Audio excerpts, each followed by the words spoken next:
गुरु दुखी किसी और से नहीं है, गुरु दुखी जनता से नहीं है, गुरु दुखी पब्लिक से नहीं है, गुरु दुखी जजों से नहीं है, गुरु दुखी कोर्ट से नहीं है, गुरु दुखी जेलर से नहीं है, गुरु दुखी जेल से नहीं है। अगर संत रामपाल जी महाराज जी वर्तमान में दुखी हैं तो केवल अपने ही नालायक अंध भक्तों से हैं, अंध भक्तों से।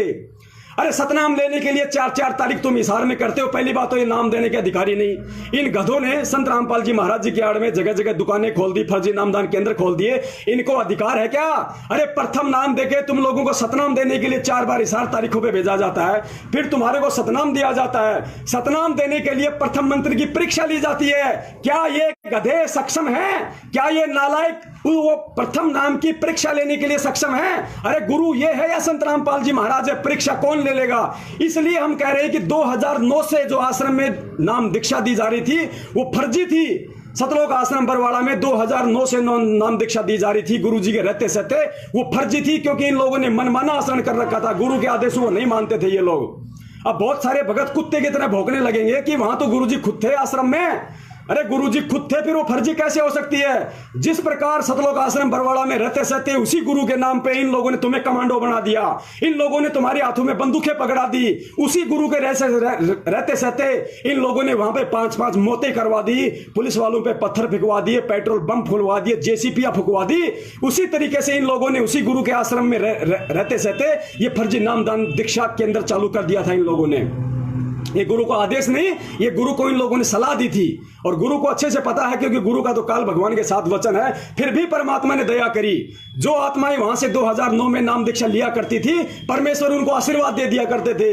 क्योंकि जैसे ही हमने नाम दीक्षा ले लिया आश्रम में 2009 से 2014 तक, उसके बाद अपना फार्म लेके हम गुरुजी के पास जाते थे दर्शनों के लिए, तो गुरुजी अपना हाथ रख देते थे सिर पे, और हाथ रखने के बाद अगर वो नाम फर्जी है तो परमात्मा की दया से वो सुचारू हो जाता था, वो सही हो जाता था। लेकिन आज क्या हो रहा है? सरासर पाखंड फैलाया जा रहा है। जो संत इस ज्ञान से, इस भक्ति मार्ग से दुनिया से पाखंड दूर करने के लिए आया है, उसके नाम पे आज पाखंड फैलाया जा रहा है। और सबसे बड़े सहयोगी उस पाखंड में तुम बन रहे हो। इसके अलावा ये जितने भी वकील हैं, ये सतलोक आश्रम मैनेजमेंट हरियाणा ने अपने बचाव के लिए जितने भी वकील कर रखे हैं, ये सारे के सारे ढोंगी हैं, पाखंडी हैं, पैसों के लिए लगे हुए हैं। मैं पवन दास जयपुर वाला अपने सतगुरुदेव जी के चरणों की सौगंध खाकर कितनी बार एपी सिंह वकील, जो अपने आप को धुरंधर वकील कहता है, सुप्रीम कोर्ट का वकील कहता है, जिसके आगे अच्छे अच्छे डांस करते हैं, ये दास उसको डांस करवा सकता है। इस दास को परमात्मा ने वो काबिलियत दे रखी है, वो बुद्धि दे रखी है। ये दास आज पूरी दुनिया के सामने एक बार फिर से चैलेंज करता है सतलोक आश्रम मैनेजमेंट हरियाणा के एपी सिंह दिल्ली वाले वकील को, सुप्रीम कोर्ट के अधिवक्ता को, और एस के गर्ग नरवाणा वाले को, जो वर्तमान में देशद्रोह का मुकदमा लड़ रहा है संत रामपाल जी महाराज जी का। मैं उन दोनों वकीलों को चैलेंज करता हूं। यहां पे मुझे मजबूरन चैलेंज करना पड़ रहा है क्योंकि मेरे पास में सबूत हैं, साक्ष्य हैं। इन दोनों वकीलों ने सतलोक आश्रम मैनेजमेंट के इशारे पे, पैसों के लालच में संत रामपाल जी महाराज जी को उल्टा फंसाया है, ना कि बचाया है।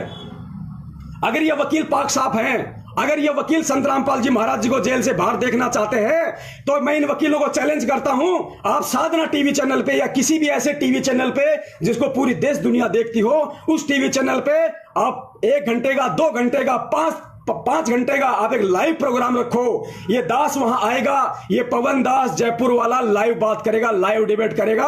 अगर तुम लोगों की वकालत ना छुड़वा दी, तुम लोगों के लाइसेंस फेल ना करवा दिए, जिस तरीके से तुम लोगों ने सतलोक आश्रम मैनेजमेंट के गुलाम बनकर, उनके पैसों के गुलाम बनकर तुम लोगों ने जिस कदर प्रशासन को मूर्ख बनाया है, हरियाणा सरकार को मूर्ख बनाया, जजों को, कोर्ट को मजाक बनाया तुम लोगों ने, उल्टे सबूत पेश कर करके, उल्टी दलीलें दे देकर तुम लोगों ने वो सबूत नहीं रखे जिन सबूत संत रामपाल जी महाराज जी बोल रहे हैं।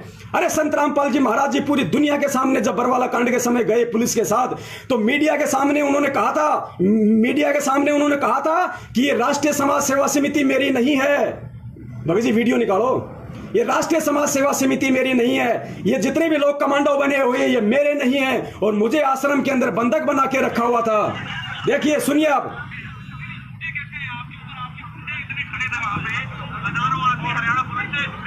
राष्ट्रीय समाज सेवा समिति देखा, गुरुजी कह रहे हैं कि समिति मेरी नहीं है। समिति कौन? सतलोक आश्रम मैनेजमेंट हरियाणा, वही गुंडों ने एक समिति बना रखी थी, नाम दे रखा था राष्ट्रीय समाज सेवा समिति। गुंडे सबके सब वो संत रामपाल जी महाराज जी का भाई, उनके बेटा, उनका जवाई, उनके रिश्तेदार, ये स्टेट कोऑर्डिनेटर, यही सारे गुंडे उस राष्ट्रीय समाज सेवा समिति के अंदर थे। और गुरुजी ने उन गुंडों के खिलाफ बयान दिया है अपने वीडियो में पूरी दुनिया को। ये जितने भी वकील हैं, एपी सिंह, एसके गर्ग, नरवाणा, ये उन गुंडों को कोर्ट में खड़ा क्यों नहीं करते? उन गुंडों के खिलाफ कोर्ट में खड़े क्यों नहीं होते? क्योंकि इनको अच्छे से पता है कि जो गुंडे हमें फीस दे रहे हैं, जिन गुंडों के पैसों के पीछे हमारे बच्चे विदेशों में पढ़ रहे हैं, जिन गुंडों के पीछे हमें मौज मिल रही है, हमें लाखों रुपए एक तारीख का मिल रहा है, उन गुंडों के खिलाफ हम कैसे कोर्ट में खड़े हो जाएंगे? पुण्यात्माओं, ये सबके सब षड्यंत्रकारी हैं, काल के दूत हैं। इनको संत और भक्ति, भगवान, ज्ञान से कोई मतलब नहीं है। आप लोगों के कंधे पर बंदूक रखकर गुरु को बदनाम किया जा रहा है। कहीं लेट ना हो जाए, ध्यान रखना पुण्यात्माओं। पानी अगर सर से ऊपर निकल गया, गुरु का कोई कुछ नहीं बिगाड़ पाएगा। गधे कुत्ते हम बने फिरेंगे, यहाँ पे गधे कुत्ते हम बने फिरेंगे।